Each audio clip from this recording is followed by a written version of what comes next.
السلام عليكم، ازيكم جميعا؟ عاملين ايه؟ يا رب كلكم تكونوا كويسين وبخير وفي يوم وسعادة وبركات. النهاردة هجدد معاكم خزانة مطبخ او مطبخ قديم بتكلفة بسيطة جدا وبخطوات بسيطة جدا، مش محتاجة اي مجهود ولا اي تعب. بس عايزة اقول النهاردة الفيديو بصراحة مش الهدف منه هو تغيير بس خزانة المطبخ. الهدف من الفيديو النهاردة ان انا عايزة اوصل رسالة. يا جماعة، ممكن تغيروا من مودكم بأقل التكاليف، ممكن تغيروا من اي حاجة حواليكم بأقل مجهود. يعني السعادة مش محتاجة فلوس كتير ولا احنا نستنى ان السعادة تتحقق لنا او الراحة تتحقق لنا بحاجات مكلفة او حاجات كبيرة. بالعكس، احنا اللي بايدينا ممكن نغير الحاجات الوحشة اللي حوالينا اذا كنا احنا شايفينها وحشة، وبرضو احنا اللي بايدينا نخلي الحاجات اللي حوالينا كئيبة ومش حلوة ونرضى بحالها زي ما هي وخلاص، هي حاجة موجودة وخلاص وهعمل ايه يعني. لا، لازم نغير ولازم نحاول ولازم نبتدي، حتى لو يعني بأقل مجهود بأقل تكلفة. الحاجات دي كلها يا جماعة مش محتاجة، وما نستناش ولا نبني سعادتنا ان حد يحققها لنا. يعني الناس اللي بتبقى بستغرب بصراحة، الناس اللي بتقعد تقول انا هبقى اسعد حد في الدنيا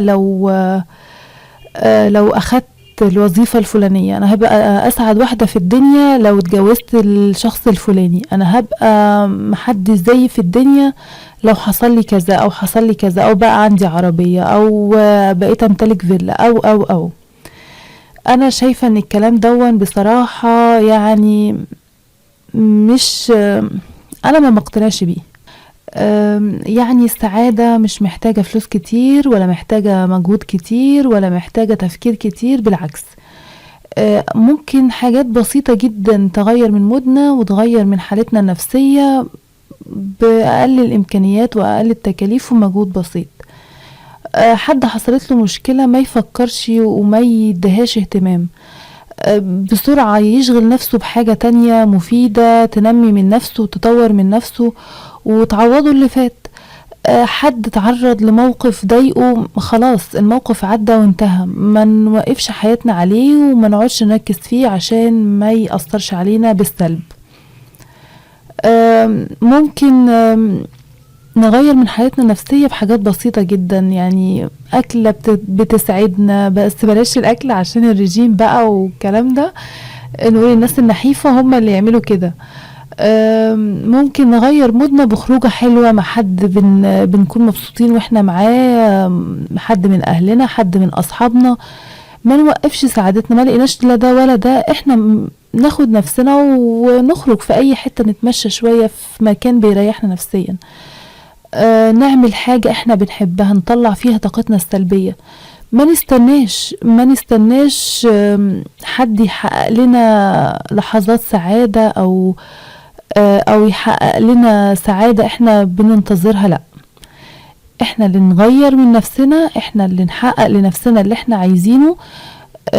دايما كل يوم نحاول نتعلم حاجة جديدة تأثر في شخصيتنا بالإيجاب طبعا، واي حاجة سلبية يعني ننفضها بقى ونقوم ونشوف حالنا وخلاص. العمر ما فيهوش حاجة، يعني العمر بيعدي بسرعة يا جماعة، وما فيهوش حاجة عشان نبتدي نركز في السلبيات ونبتدي نبكي على اللبن المسكوب زي ما بيقولوا. بس ده الهدف من الفيديو، ان احنا بأقل الامكانيات واقل التكاليف ما نستناش نبني سعادتنا على حاجات ضخمة او على حاجات كبيرة. لا، زي ما قلت لكم، المتاح في ايدك، ممكن تغير اي حاجة حواليك، ممكن تنعكس عليك ببهجة او بسعادة. بس هو ده الهدف من الفيديو، ويلا بينا نشوف انا عملت الخزانة ازاي وغيرت من شكلها، يعتبر اتغيرت من شكلها 180 درجة زي ما هتشوفوا. بس عشان ما اطولش عليكم يلا بينا. زي ما انتوا شايفين ده رول بيتجاب من اي محل ادوات منزلية او محل بيبيع مستلزمات البيت اللي بنحتاجها. وخلي بالكم بيبقى فيه انواع من الرولات دي، في نوع رديء وفي نوع جيد عشان تخلي بالكم. النوع الجيد بيبقى اللزق بتاعه ماسك شوية، هو بيبقى فيه من ورا ورقة، ولما تيجي تحطيه على المطبخ بتاعك او اي سطح انت عايزه تغلفيه بيبقى ماسك كويس. ودلوقتي ده المطبخ اللي احنا عايزين نغيره ونجدد من شكله. زي ما انتوا شايفين المطبخ الى حد ما قديم والخشب بتاعه عادي، في برضو اوساخ، وتلاقوا كمان قبل ما نتكلم على الاوساخ والدهون المترسبة عليه هنلاقي ان المطبخ مش مستوي او السطح بتاعه مش مستوي، فيه تعريج وفيه نقوشات. ونيجي هنا للمطبخ من تحت هنلاقي زي ما انتوا شايفين برضو فيه رسومات ونقوشات وكده. للأسف لما جيت اعمل مطبخ وغلفه دي تعبتني شوية عشان اخليه يدي منظر مستوي ومسطح. المهم زي ما انتوا شايفين الدهون والاوساخ دي انا هنضفها، وعادي يا جماعة ما تخافوش، الخشب عادي بيتغسل طالما مش هتخلي المية عليه اطول فترة ممكنة، بيتغسل عادي وبيتنضف بطريقة سهلة وبسيطة، وهنشوفها مع بعض ازاي. ودلوقتي هنجهز المطبخ وهوريكم ازاي هنغسله. شايفين الاوساخ والدهون المتراكمة والاتربة، مش عارفة اذا كانت بقى باينة في التصوير ولا لا. دلوقتي هجهز الخلطة بتاعتي اللي هغسل بيها المطبخ، وهي عبارة عن صابون سايل وشوية كربوناتو او كربونات الصوديوم وعليهم شوية خل. وهجيب الليفة دي انا بجمعها من بواقي القش اللي هي بتيجي مع الخضروات والحاجات دي، بجمعها وابتدي اعملها زي لوف، بتبقى لوف طبيعي وبتبقى تحفة يا جماعة، وبتعلي الرغوة بتاعت المسحوق بتاعي، وبجد هايلة بتنظف. بستخدمها مرة واحدة بس وبعد كده برميها. ومعايا كمان السلكة الناعمة برضو عشان تساعدني في ازالة الدهون والاوساخ المتراكمة بقالها فترة. هبلهم زي كده وابتدي اغسل السطح بتاعي، ودايما بحضر جنبي فوطة مبلولة وفوطة ناشفة على طول عشان ما اخليش المية او الصابون ده على الخشب اطول فترة طبعا عشان غلط، لكن لو عملناه بالطريقة دي مش هيأثر على الخشب خالص ولا يتشقق ولا يحصل له اي حاجة. زي ما انتوا شايفين بمسحه بقماشة مبلولة ومن الصابون خالص، وبعد كده بجيب القماشة الناشفة بتاعتي تكون نظيفة برضو عشان ما ترجعش توسخ تاني المطبخ. بنشفه كويس جدا بالطريقة اللي انتوا شايفينها دي.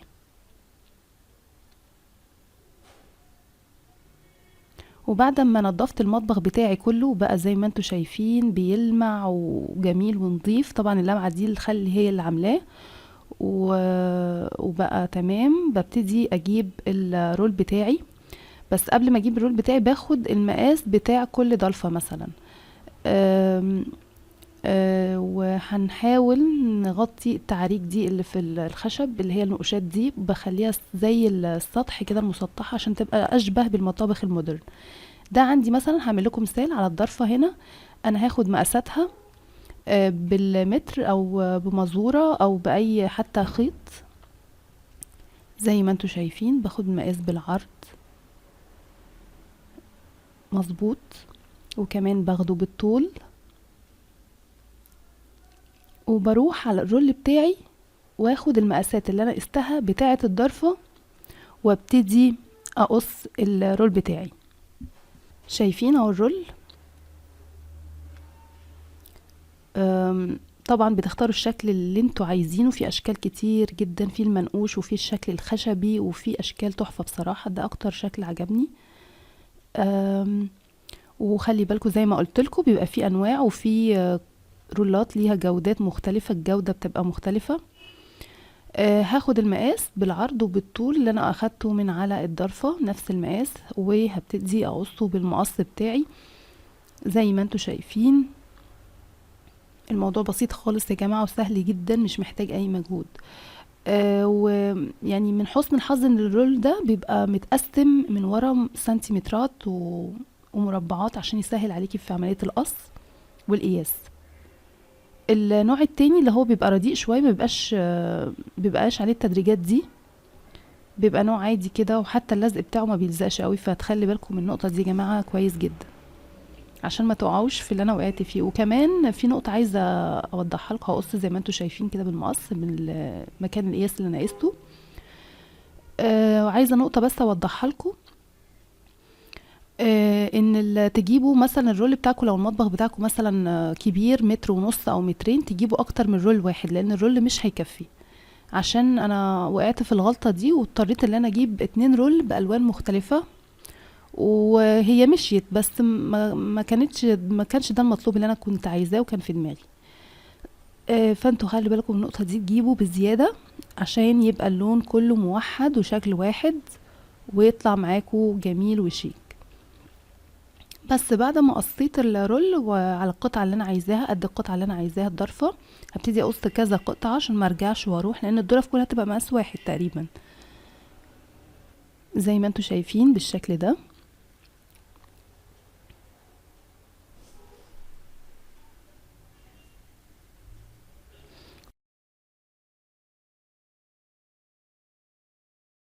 ودلوقتي هبتدي افك الستيكر او الورقة اللي من ورا عشان ابتدي الزق القطعة بتاعتي.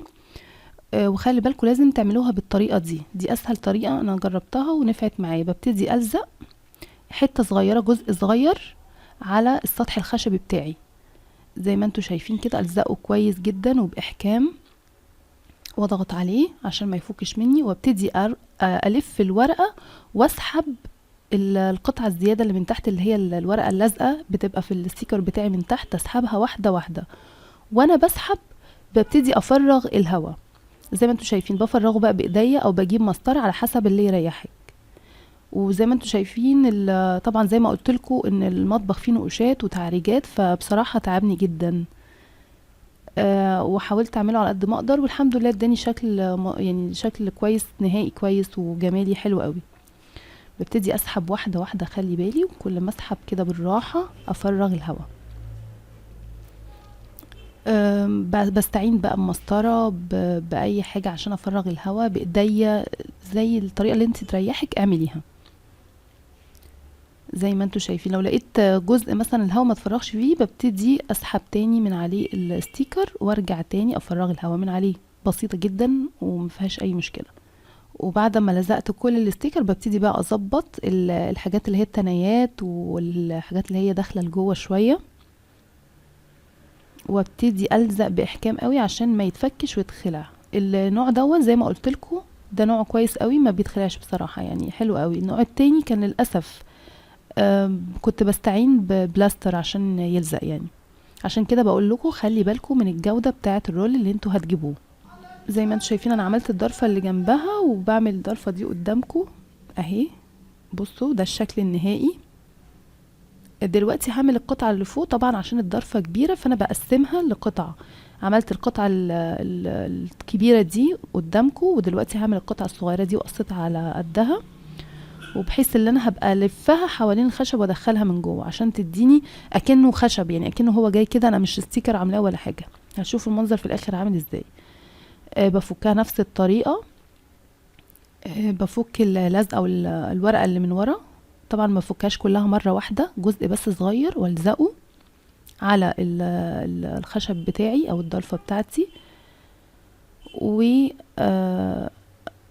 اضغط عليه وافضي الهواء خالص، والف الورقه من ورا واسحب واحده واحده.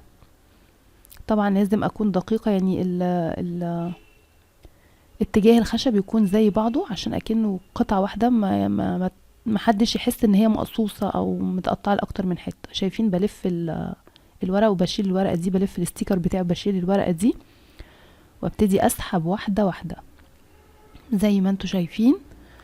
اسحب واحده واحده، طبعا عشان الجزء ده مسطح مفيهوش اي تعريجات، هيبقى سهل معايا زي ما انتوا شايفين بالطريقه دي.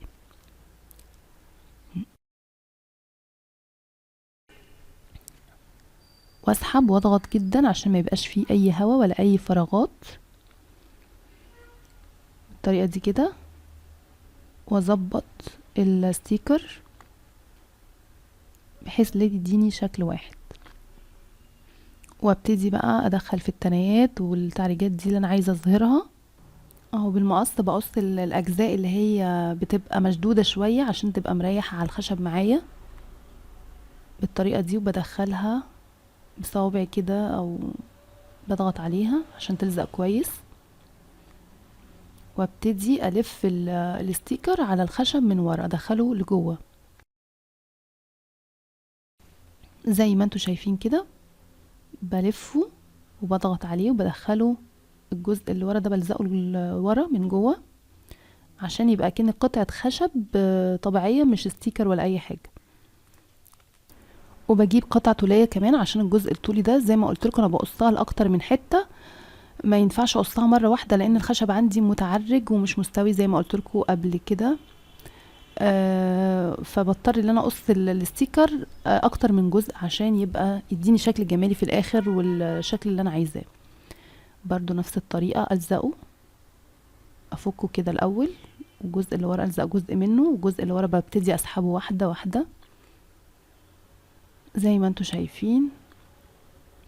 وبالمسطرة بستعين بالمسطرة او ايديا مفيش مشكلة، الحاجة اللي تريحك اعملي بيها، يعني الطريقة اللي تريحك سواء بايديكي او بالمسطرة.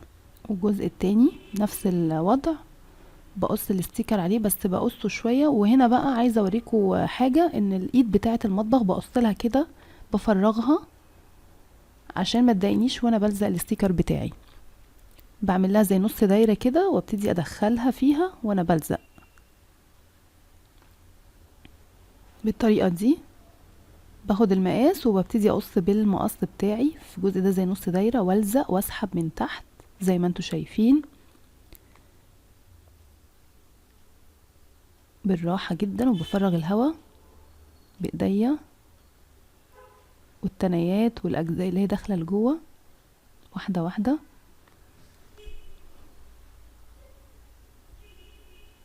بالطريقه دي، وادخل الزيادات بقى على جوه الضرفه من جوه، بدخلها لجوه. لزقت مني للاسف مش مشكله، ما بتعملش اي حاجه، ما بتعملش اي مشكله، بروح فكاها كده بالراحه واروح مدخلاها على جوه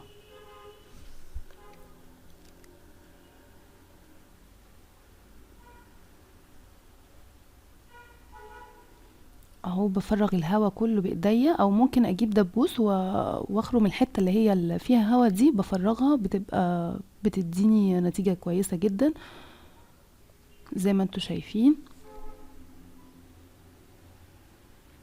واضغط كويس قوي على اللزق عشان ما يفكش مني يا جماعه، لان المطبخ زي ما انتوا عارفين بقى الدهون والحاجات يعني اكتر مكان معرض للاتساخ. وبروح مدخله الزوايد لجوه، وابتدي بقى اجي على الضرفه، اجي على الدرج اللي فوق زي ما انتوا شايفين زي ما قلت لكم، لان الرول بتاعي ما كفاش معايا للاسف، ودي المشكله اللي انا وقعت فيها. فخلي بالكم انتوا بقى منها، تجيبوا بزياده يا جماعه. بكرر تاني، الرول الواحد مش هيكفي مطبخك. طبعا احنا المطابخ كلنا معديه المتر ومتر ونص ومعديه يعني المساحه بتاعتها، فانتوا تجيبوا اكتر من بكره، يعني 3 بكرات على الاقل، او 3 رولات على الاقل يعني. زي ما انتوا شايفين برضو زي ما انا عملت عند الضرفه، هعمل في الدرج بقص مكان الايد بتاعتي بالمقص كده نص دايره عشان ادخل الايد، وافك الستيكر من ورا واسحب بكل هدوء بالراحه قوي على مهلي خالص، وافرغ الهواء بالطريقه دي. شايفين هيديني لونين، بس يعني اللونين عاملين ماتشنج كده مع بعض كويسين، يعني مش شكلهم مش بطال.